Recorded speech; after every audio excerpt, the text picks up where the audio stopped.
अस्सलाम वालेकुम। मैं हूँ आपका होस्ट सरदार अमजद और आप देख रहे हैं मेरा यूट्यूब चैनल आपका पाकिस्तान। आज हमारा जो टॉपिक है वो थोड़ा सा सेंसिटिव टॉपिक है जो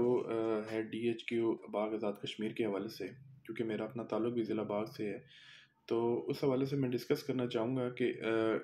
किसी भी कौम या रियासत के लिए जो उनकी बेसिक जो उनका बुनियादी हक होता है वो तालीम, इंफ्रास्ट्रक्चर और सेहत, उसके अलावा भी बहुत सारी चीज़ें। अब आजकल के मौजूदा दौर में जो मुल्क के हालात चल रहे हैं या जिस तरह से यहाँ पे महंगाई की शरह है, उस हिसाब से एक नॉर्मल आदमी के लिए या एक एक लेमैन के लिए अपना इलाज मुआवजा कराना, अपने बच्चों की तालीम और तरबियत करना और अपने घर का गुजर बसर करना वो काफ़ी एक मुश्किल हद तक हो गया है, जो कि उसके लिए नाकाबिल कबूल होता जा रहा है। लेकिन इस सारे असनाम में एक गरीब आदमी जो है वो फिर भी एक उम्मीद लगाए बैठे होता है कि कहीं ना कहीं तरफ से किसी न किसी तरफ से रियासत की तरफ से उसको कोई ना कोई ऐसी तिब्बी सहूलियात या ऐसे उनको मौके फराम किए जाएंगे जिससे उनका बहुत सारा बोझ हल्का हो जाएगा। जिसमें अगर देखा जाए आजकल जो मतलब इंसान की जो सेहत है उसके लिए मतलब कि कितना उसका खर्चा है, तो उस हिसाब से अगर देखा जाए तो वो उसके लिए एक अगर अच्छी उसको एक फ़राम की जाए, एक सहूलत फ़राम की जाए, तिब्बी सहूलत फ़राम की जाए, तो वो उसके लिए किसी मुआवज़े से कम नहीं है। लेकिन दर हकीकत बात ये है कि जब भी आप मतलब किसी भी सरकारी हॉस्पिटल में या ऐसी जगहों पर जब भी कभी जाते हैं या कोई भी ऐसी बात होती है, तो वहाँ पर हमेशा जो गरीब बंदा होता है वो नाउम्मीद होता है, वो नाउम्मीद होकर लौटता है। इस तरह के बहुत से केसेस हैं जो हमने देखे अपने DHQ बाग में। और मतलब बहुत सारे हमारे ऐसे भी मैंने देखे हैं केसेस जो कि बहुत हमारे क्लोज थे, जिनकी मैं अगर मिसाल देना चाहूँ तो ये कुछ दिनों पुरानी बात है कि हमारे एक अपने पेशेंट थे जिनका ब्लड प्रेशर वो शूट कर गया और उनको वहाँ पर लाया गया और वो बिल्कुल ठीक ठाक हालत में थे। जब उनको लाया गया तो डॉक्टर्स के मुताबिक वो कोई इतनी बड़ी बात नहीं थी उनके लिए, ना तो वो ब्लड प्रेशर को कंट्रोल कर सके, फर्स्ट एड भी नहीं दे सके जो कि एक बुनियादी हक होता है किसी भी हॉस्पिटल का। वहाँ पर मतलब उनको ये सब करने के बाद उनके लिए ये कोई इतनी बड़ी मतलब कि प्रॉब्लम नहीं था, या इतना बड़ा कोई मसला नहीं था।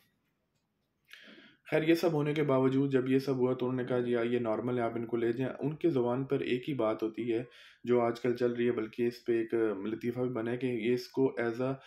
रावलपिंडी अड्डा तस्लीम किया जा रहा है, जिसमें हर थोड़ी देर के बाद एक गाड़ी पिंडी के लिए निकलती है। तो वो आपसे दो ही बातें पूछते हैं, या तो हम इनको CMH रावलाकोट रेफ़र करें या फिर पिम्स या होली फैमिली रावलपिंडी रेफ़र करें।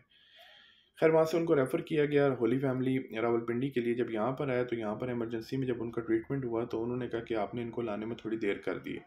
अगर आप इनको पहले ले आते तो 6 से 24 घंटे के दरमियान में जो एक इंजेक्शन लगता है उससे ये फ़ायदा होता है कि आपका जो एक प्रोसेस होता है वो थोड़ा स्पीड अप हो जाता है। जो आपको अफाका 10 दिन में होना था वो 40 से 50 दिन में होगा। खैर ये सारा कुछ होने के बावजूद इसके अलावा जो सबसे बड़ी बात ये है, जो सबसे बड़ा मसला ये है या जिस पे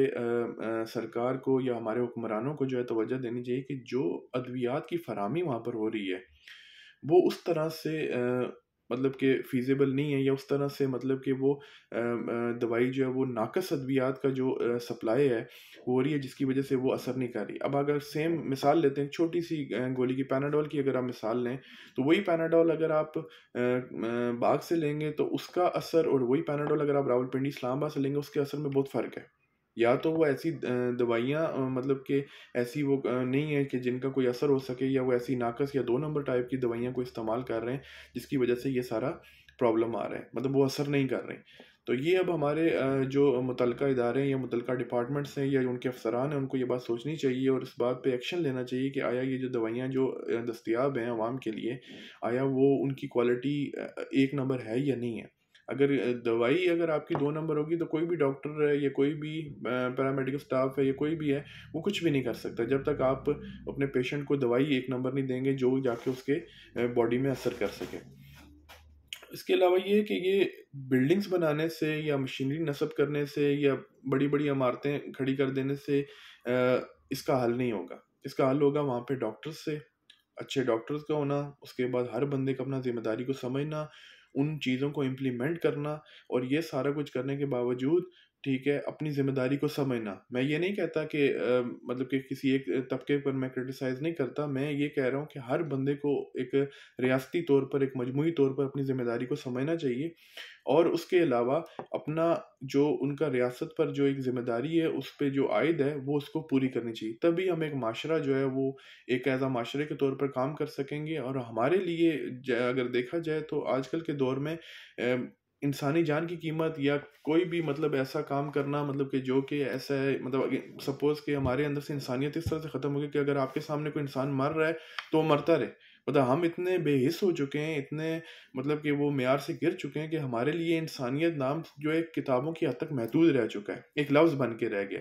लेकिन अगर आप देखा जाए, अब हम बात करते हैं बड़ी कौमों की, और कौमें इसी तरह बनती हैं जब उनके अंदर एक एहसासात का वो एक मादा होता है, जब वो अपनी एहसासात, अपनी ज़िम्मेदारियों को समझते हैं, उनको मतलब अपना मतलब कि एक एज अ रिस्पॉन्सिबल सिटीजन अपनी जो हक है वो अदा करते हैं। बहरहाल ये सब बातें करने का मकसद ये था कि हुक्मरानों को भी सोचना चाहिए, हुकूमत को भी सोचना चाहिए कि अगर ये सारी सहूलतें देने के बाद, ये इतनी बड़ी बिल्डिंग खड़ी करने के बाद, उसको अगर इम्प्लीमेंटेशन के लिए थोड़ी सी मेहनत की ज़रूरत है, या ये इदारा थोड़ी सी तवज्जो चाहता है, तो अगर वो थोड़ी सी तवज्जो हो जाएगी तो उसमें बहुत सारे गरीब लोगों का भला हो जाएगा, जिसमें वो बहुत सारी चीज़ों से बच जाएंगे। क्योंकि अगर कोई भी हमारा बंदा वो गाँव से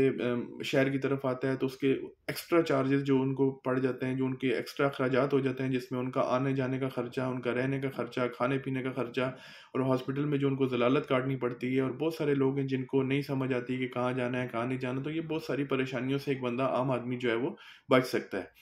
बहरहाल ये बात तो है शर्म की, लेकिन ये सच्चाई है। और उम्मीद करते हैं कि आने वाले दौर में हम मतलब अपनी तरफ से एक मतलब कि एक मैसेज कन्वे कर रहे हैं, और इस पे अगर एक्शन हो, या इस पे अगर फर्दर जो है वो अगर इम्प्लीमेंटेशन हो, तो इसमें यह कि बहुत सारे लोगों का भला हो सकता है। तो अपना ख्याल रखिएगा। आज के लिए इतना ही। अल्लाह हाफिज़।